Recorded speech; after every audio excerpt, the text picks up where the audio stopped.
नमस्कार दोस्तों, स्वागत है सम्यक साइंस में। आज की इस वीडियो में बात करेंगे बोडो के ग्रंथ विनय पिटक के बारे में। कुछ लोगों का कहना है कि विनय पिटक में जातिवाद है। क्या सच में बोडो के ग्रंथों में जातिवाद है? आइए देखते हैं।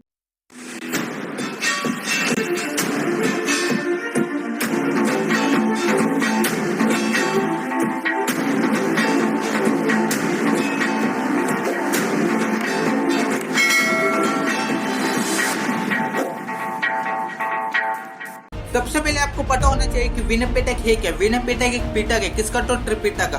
बोडो के 3 पिटक है, विनय पिटक, सूत पिटक, अभिधम्य पिटक। इन 3 पिटक को मिलाकर बनता है त्रिपिटक और ये बोडो का ग्रंथ है। हालांकि त्रिपिटक बोडो का मूल ग्रंथ नहीं। बोडो के कई सारे ग्रंथ है। आपको तो पता ही होगा कि नालंदा विश्वविद्यालय को जलाया गया था, तो उसमें बोडो की 9 मिलियन किताबें जलाई गई थी। आप इसी से अनुमान लगा सकते कि बोडो के कितने सारे किताबें थे। ब्राह्मणों का ये दावा है कि बोडो के ग्रंथों में जातिवाद है, महिलाओं के खिलाफ लिखा है। कई ऐसे चैनल है जो ब्राह्मण धर्म को बढ़ावा देते, उसी में से एक चैनल है सनातन समीक्षा। इसका कहना है कि बोडो के ग्रंथों में जातिवाद है, महिलाओं के खिलाफ लिखा है। इसने बोडो के ग्रंथ विनय पिटक का हवाला दिया है। आइए इसकी फैक्ट चेकिंग करते हैं। इसने जो विनय पिटक दिखाया वो राहु संकटैन का दिखाया है। राहु संकटैन तिब्बत में जाकर उसका ट्रांसलेशन किया था। राहु संकटैन तिब्बत में अंग्रेजों के समय गए थे, तब कौन से विनय पिटक का अनुवाद किया था। बोडो के देशों के अपने अपने विनय पिटक है। फिर कौन से देश के विनय पिटक में जातिवाद की बात आई है। बौद्ध धर्म के कई सारे शाखा निकले थे प्राचीन काल में और उन्होंने अपने अपने त्रिपिटक लिखे थे। त्रिपिटक में विनय पिटक आता है, यानी कि उस समय बौद्ध धर्म के कई सारी शाखाओं ने अपने अपने विनय पिटक लिखे थे। लेकिन कब? तो सम्राट अशोक के काल तक, यानी कि सम्राट अशोक के काल तक बौद्ध धर्म के कई सारे शाखा बने थे। त्रिपिटक में इसकी बात आई है। इसको देखने से पहले क्या दावा है ब्राह्मण धर्म के लोगों का? इनका कहना है कि बुद्ध ने कहा था कि सांप काटने पर गौमूत्र पीना चाहिए और कई सारे इनके दावे। आइए सब की फैक्ट चेकिंग करते हैं। अशोक के समय तक कुल 18 संप्रदाय बने थे। स्थिरवाद यानी कि हीनयान में 12 संप्रदाय और महायान में 6 संप्रदाय बने थे, यानी कि टोटल 18 संप्रदाय बने थे। प्रत्येक संप्रदाय ने अपने अपने त्रिपिटक लिखे। साफ साफ लिखा है त्रिपिटक में। इससे साफ है कि बौद्ध धर्म के अलग अलग संप्रदाय के लोगों ने अपने अपने त्रिपिटक लिखे, यानी कि ये लोग जिस विनय पिटक का हवाला दे रहे थे वो कौन से देश के विनय पिटक से दे रहे थे। राहुल संकेतक तिब्बत में अंग्रेजों के समय गए थे। हैंसोंग से पता चलता है कि बुद्धिज्म तिब्बत में 7वीं शताब्दी के बाद गया था।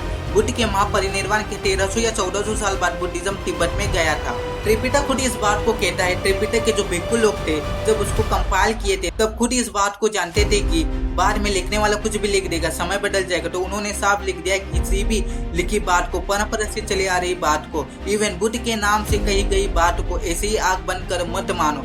बौद्ध भिक्षुओं ने साफ लिख दिया है कलाम सूत्र में। ये कलाम सूत्र में क्या लिखा है? ये हिंदी और इंग्लिश ट्रांसलेशन है, तो आपको पढ़ना है तो वीडियो को पॉज करके पढ़ सकते हो लिखा क्या इसके अंदर। जो सुनिए सुनाए बात को, परंपरा से चली आ रही बात को, आपके गुरु ने कही बात को, धार्मिक किताब में लिखी बात को, किसी पर विश्वास मत करो, लेकिन कोई बात तर्क से सहमत है तो उसे स्वीकार करे। यानी कि जो बात लॉजिकली है उसे माने, जो बात लॉजिकली नहीं है उसे मत मानो, उसे रिजेक्ट करो। साफ लिखा है बौद्ध भिक्षुओं ने कलाम सूत्र में। अब कुछ लोग कहेंगे बाबा साहब का सबूत दिखाइए। बाबा साहब ने त्रिपिटक के ऊपर क्या कहा है? दूसरा सबूत मैं बाबा साहब का दिखाने वाला हूँ। जो लोग ये मानते हैं कि त्रिपिटक में जो बुद्ध के शब्द माने गए हैं वे बुद्ध के शब्द है, उन्हें बहुत सावधान रहना चाहिए।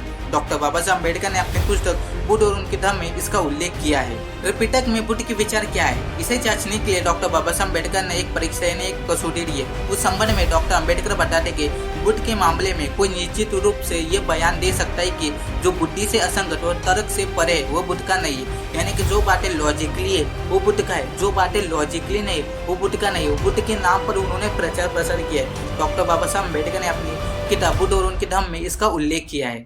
बाबा साहब ने जो सबूत दिया है अम्बेडकर, डॉक्टर BR द बुद्धाइज्ड Dhamma, doctor Ambedkar writings and speech, खंड 11, शिक्षा विभाग, महाराष्ट्र सरकार, 1992। दूसरी बात यह है कि बुद्ध कभी भी उस चर्चा के जाल में नहीं पड़ते जो मानव कल्याण के लिए अनुकूल नहीं है। इसलिए जो कुछ भी मनुष्य के कल्याण के लिए अनुकूल नहीं है, भले ही वह बुद्ध के नाम पर खर्च किए जाए, वो वास्तव में बुद्ध के शब्द नहीं माने जा सकते। जो बातें मनुष्य के कल्याण के लिए अनुकूल है वो बुद्ध के शब्द माने जा सकते हैं। जो बातें मनुष्य कल्याण के लिए अनुकूल नहीं है वो बुद्ध के शब्द नहीं माने जा सकते। बाबा साहब ने जो रेफरेंस दिया है उसका हम फैक्ट चेकिंग करते हैं। क्या सच में बाबा साहब ने बुद्ध और उनके धर्म में लिखा है? आइए किताबी खोल के देखते हैं। इस किताब से मैंने रेफरेंस लिया। इस किताब का नाम है बुद्ध एंड हिज धम्मा। ये किताब बाबा साहब की है। इस किताब में कई सारे पॉइंट है लेकिन मैंने मेन पॉइंट ही लिए। 10वें पॉइंट में इन सिद्धांतों का ब्राह्मण धर्म में स्थान है। फलस्वरूप बालकों के लिए ब्राह्मण सिद्धांतों को बौद्ध धर्म में शामिल करना आसान हुआ। इसके 10वें पॉइंट में लिखा है, ब्राह्मणों ने ब्राह्मण धर्म के सिद्धांत बौद्ध धर्म में शामिल किया, यानी कि बौद्ध धर्म का पूरा ब्राह्मणीकरण किया। 11 पॉइंट में लिखा, इसलिए किसी को बौद्ध वही साहित्य में कही गई बातों को बुद्ध के शब्दों के रूप में स्वीकार करने में बहुत सावधानी बरतनी चाहिए। ब्राह्मणों ने बौद्ध साहित्य का ब्राह्मणीकरण किया, इसलिए बाबा साहब ने कहा कि बुद्ध के शब्द को स्वीकारने से पहले बहुत ज्यादा सावधानी बरतनी चाहिए। 14 नंबर पर लिखा है, दूसरी बात यह है कि बुद्ध ने कभी भी ऐसी चर्चा में जाने के लिए परवाह नहीं की जो मनुष्य के कल्याण के लिए लाभदायक न हो।